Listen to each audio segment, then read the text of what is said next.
అలా నిలబడి ఉంటే ఆకాశ రాజేంద్రులు వచ్చి అనేకానేకమైనటువంటి కానుకలన్నీ కూడా సమర్పణ చేస్తూ ఉన్నారు. స్వామి అంటున్నారు కదా, శ్రీనివాసుడు సకల సంపత్స్వరూపుడి లక్ష్మీదేవి నా ప్రక్కన ఉంది కదా, ఇవన్నీ నాకు కానుకలు ఎందుకు అంటున్నారు ఆయన.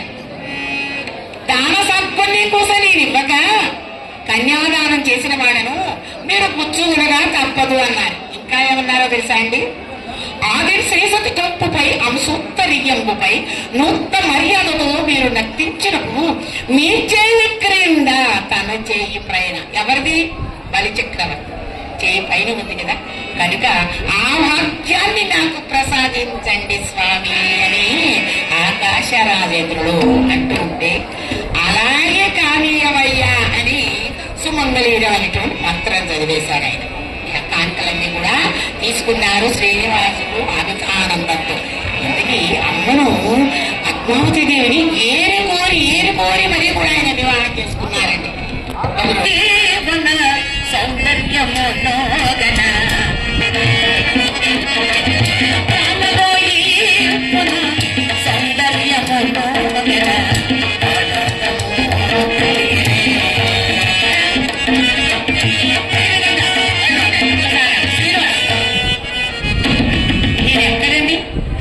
నుండి మొదలుతుంది కదా పాలకడ.